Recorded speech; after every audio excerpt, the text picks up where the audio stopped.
And we are back to What Did AI Say? At VickyL-4AI on YouTube. Thank you so very much for coming back to the podcast. Gratitude, as always, is the attitude. And we're going to jump right into today's question. We're on episode number 44. Here we go. What is the truth about the commissioning of the Statue of Liberty? As always, we're going to start with Chatgpt. That's a great question. And the truth about the commissioning of the Statue of Liberty is often more complex than the simple France gave America a gift story that's usually told. Here's a more complete breakdown. Origins in France. The idea for the Statue of Liberty came not from the U.S. government, but from Édouard René de Laboulaye, a French political thinker and abolitionist. He was, I believe, he was also like, man, this guy had many a hat, but a jurist, a poet, a lawyer, a professor, a politician. Okay, around 1865, after the American Civil War ended, Laboulaye suggested creating a monument to celebrate freedom and democracy and as a tribute to the abolition of slavery in the United States. Let me repeat that. After 1865, after the Civil War ended, Laboulaye suggested creating a monument to celebrate freedom and democracy and as a tribute to the abolition of slavery in the United States. His intention was also political. He wanted to inspire Republican ideals in France, which was then under Emperor Napoleon III. Sculptor Frédéric Auguste Bartholdi was chosen to design the statue. He envisioned a colossal female figure, liberty enlightening the world. Funding and gift misconception. The statue was not fully funded by the French government. French citizens privately funded the statue itself through donations, lotteries, and public fees. The pedestal, however, was not included in the French project. Americans were expected to fund and build it. The U.S. government was reluctant and slow to act. Fundraising efforts were led by private citizens, most notably Joseph Pulitzer, who used his newspaper, the New York World, to encourage small donations from ordinary Americans. Construction and symbolism. Bartholdi began construction in France in the 1870s. Gustave Eiffel, of Eiffel Tower fame, engineered the internal iron framework. Gustave Eiffel engineered the internal iron framework. The statue was completed in 1884. It was then dismantled and shipped to New York in 1885 and reassembled on Bedloe's Island, now Liberty Island. It was dedicated on October 28th, 1886. Let's turn the page here. Okay. Meaning and later reinterpretation, or shall we call it whitewashing. Originally, the statue symbolized liberty and the end of slavery. Originally, the statue symbolized liberty and the end of slavery. Early models showed broken chains in Liberty's hand.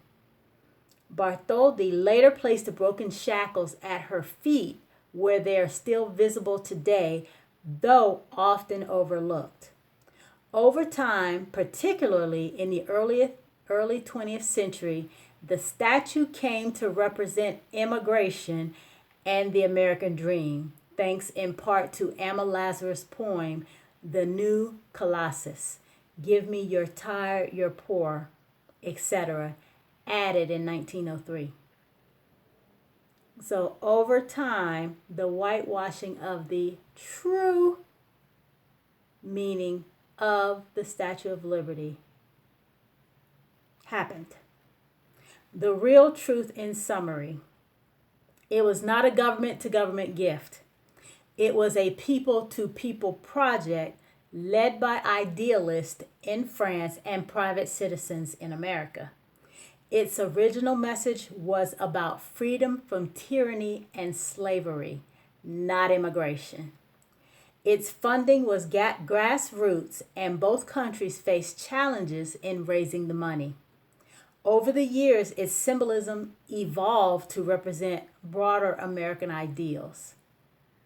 That's interesting to put it that way, because for it to evolve into representing immigration and the American dream and the racist Americans never liking immigrants and never wanting them to experience the so-called American dream is too much. Okay, so that's the end of what Chatgpt had to say, but it also asked if you would like to know about the political and racial controversies surrounding the statue's message. Okay, so you can definitely do a deeper dive with Chatgpt to get to, why it had to be privately funded. Okay, moving right along, let's go into what Deepseek had to say. And just in case you forgot the question, here we go. What is the truth about the commissioning of the Statue of Liberty? The Statue of Liberty was commissioned as a gift from France to the United States to celebrate the centennial of American independence and the survival of the democracy, with a strong symbolic connection to the abolition of slavery. The project was a collaborative effort between the two nations, with France funding and building the statue and the United States providing the site and pedestal. The table below summarizes the key figures involved in its creation. Role, person, group, contribution. Conceptual founder. Édouard de Laboulaye, French abolitionist historian, proposed idea in 1865 to honor U.S. independence, democracy, and the end of slavery. Sculptor and designer Frédéric Auguste Bartholdi designed the statue, selected Bedloe's Island, now Liberty Island, as the site. Structural engineer Gustave Eiffel designed the internal iron pylon and skeletal framework to support the statue's copper skin. Pedestal architect Richard Morris Hunt designed the granite pedestal upon which the statue stands. Funding U.S. pedestal. The American people, funded via campaigns including Joseph Pulitzer's public donation drive in the New York World. Okay, more on the history and symbolism. The inspiration. The idea is widely traced to 1865, following the Union's victory in the American Civil War and the abolition of slavery. Laboulaye, who was president of the French Anti-Slavery Society, saw the United States as a model and hoped the statue would inspire the French people to pursue their own democracy. The project aimed to strengthen the ideals of liberty and democracy shared by both nations. Symbolism in design. Bartholdi's design is rich with meaning. The crown, the 7 spikes represent the 7 continents and 7 seas. Okay. Signifying the universal concept of liberty. The tablet, inscribed with July 4th, 1776. It honors the American Declaration of Independence. The broken chains. A broken shackle and chain lie at the statue's feet, symbolizing the recent national abolition of slavery and freedom from oppression. This was a key part of the statue's original meaning, though it is sometimes overlooked. The torch. A torch held high represents enlightenment, lighting the way to freedom. A timeline of creation. 1871, Bartholdi visited the United States and selected Bedloe's Island as the site. 1876, the statue's torch-bearing arm was displayed at the Centennial Exposition in Philadelphia to rally support. 1884, The statue was completed and assembled in France, then disassembled and shipped to New York in 214 crates.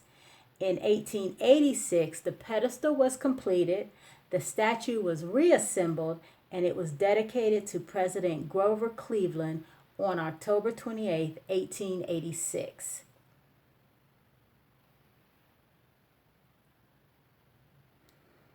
Okay. Deepseek gave us a little bit more detail, especially the symbolism of the design. I thought that was extremely nice in the timeline of creation. Okay, so how does any of this affect our daily lives? Well, it's just a reminder that our U.S. history is most definitely whitewashed. You know, a lot of people say, oh, it transitioned. It didn't transition. As one of these actually said, the chains at the feet of the Statue of Liberty are often overlooked. I think it was maybe, I saw a video maybe 3 years ago about a woman a black U.S. citizen, who fought to have the information about the chains even put in the museum so that people could be aware and know. Because for quite a while, the chains at the feet weren't even mentioned in the museum. So people, that's why it was overlooked. They were overlooked. But anyway, I digress. History gets whitewashed, just like the current administration is trying to do again. But, you know, that's one thing I love about technology. With AI, it's a bit hard. It's a bit hard to change because, again, all of these AIs are pulling from a library that I'm not going to say it's unchangeable or it's unable to be tampered with, but it is difficult. And so that's the one thing that I'm loving about Deepseek and Chatgpt is that for now, they are still relatively untampered with. There are some things in Chatgpt that do make you realize that it is an American program. But, I mean, like I said, for the most part, both of them are giving us the truth and the critical thinking that we seem to have lost. Okay, let's move on to our positive saying. And let's see if I know who this one came from. Oh, yeah, this is one of my favorites, Carl Jung. Here we go. Envy doesn't just want what you have, it wants to destroy what you have. If they can't have your emotional wealth, they will try to rob you of it. Okay, let me read that again. Envy doesn't just want what you have, it wants to destroy what you have. If they can't have your emotional wealth, they will try to rob you of it. Okay, that was a saying from Carl Jung. He always has some great sayings. So, very interesting. That one it still intrigues me. Okay. That's all I have for you this episode. Thank you so very much for giving me about 14 minutes of your time. Please like and subscribe if you haven't already, and come back for episode number 45. Peace.